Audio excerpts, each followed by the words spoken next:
Cheers. Cheers. So, Miro, it's time for me to ask the question that you dread. Why the fuck don't I get this? And here's what I want to talk about today.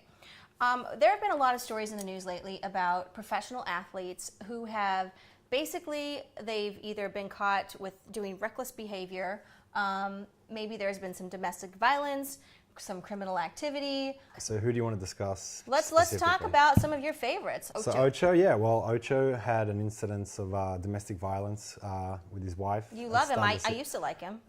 Who says I love him? I'm an NFL fan. And he paid the price. He had an incidence of domestic violence at the start of the year. Okay. And the Miami Dolphins released him as a result. So he paid a price for that. He paid a price finally.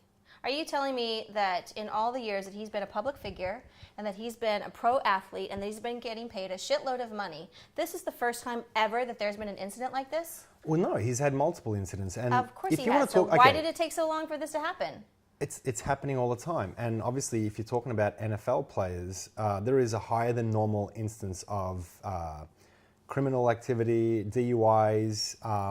As compared to the general population? Well, as compared to other sports as well, I think. And there's a couple of reasons that I think that is. It's because, when you're dealing with NFL players, you're dealing with, a lot of guys that are very aggressive, are very kind of testosterone driven, more than any other sport. They live the way they play. They go out and I know a ton of guys who are highly testosterone-driven guys. Right. I mean, I have friends. I have a lot of friends who they're big-ass guys, testosterone. They're all man. They don't go out and beat their wife. No, but I'm not saying everyone that is big and that is aggressive goes out and does these things. But you have a higher than normal instance among so basically, you're saying that that's a reason, or it's an excuse, or it's sort of. And okay, like you said, he's paid a price.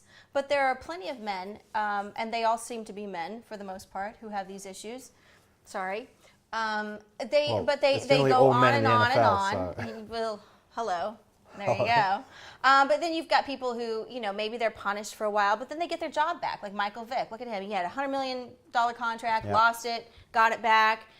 Now he's playing again. You make it sound like he just got it back. He went to prison for a couple of years. He served, he paid his debt to society. Had done the same shit that he had done, and we had been charged for the same crimes. Do you think that anybody's going to hire us? Are we going to get a $100 million contract? It depends on the situation. It depends on the situation. I don't think so. It absolutely depends on the situation. What's the situation? Well, Money? It's a case-by-case scenario. Like, he obviously had talent. He was still young enough to redeem himself. The Philadelphia Eagles engaged him in a new contract. All right, let's move on and talk about some other people. Yeah, please. Can't wait. So let's talk about, we'll be fair here. We'll talk about some women as well. Hope Solo recently married her boyfriend. Did she beat him up?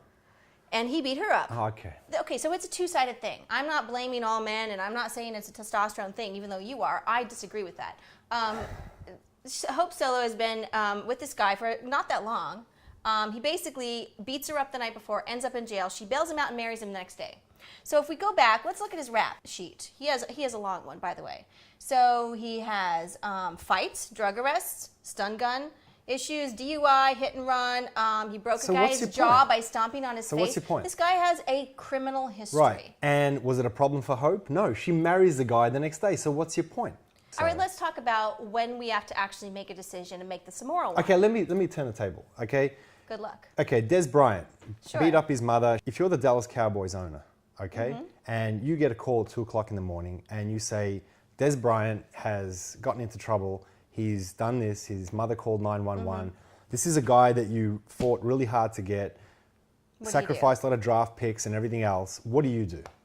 Well, first of all, I'll use your argument, which means don't use mine. Use yours. No, I'm going to say, because you like to say that not everything is so straightforward. Right. Okay, so that's not straightforward. But clearly, if you've made this type of an investment in this type of person for a team that is worth millions and millions of dollars, billions, in fact, billions of dollars, no smart financial guy will ever do this kind of thing without understanding what kind of a risk he's taking, having some sort of backup plan. Look, it's not like these guys didn't know this guy was capable of this. Let me ask you something, okay? Go ahead. If you owned the Chicago Bulls when Michael Jordan was in his prime, and there was a situation where you got a call, he beat the shit out of his wife, she's in hospital, what do you do? Do you basically say... Well, I don't have to answer that question because Michael Jordan never did that. Well, I know, but do you... See, now you're Amy the moral person, but sure. As a team owner, you're kind of like, well, I really don't want to get rid of him. As a team owner, of course, because there's no easy decision. Who says there's ever going to be an easy choice here? It's never easy. I'm not asking whether it's easy or hard. I'm asking what would you do? Maybe we need a drink. Yeah. Anyway, so I think this is a great point for discussion. I want to hear what you guys have to say about it. Send us an email, info@sportswtftheshow.com. You'll get a response from me, and trust me, you'll get totally an opposite response from Miro. And wasn't that a great cop-out?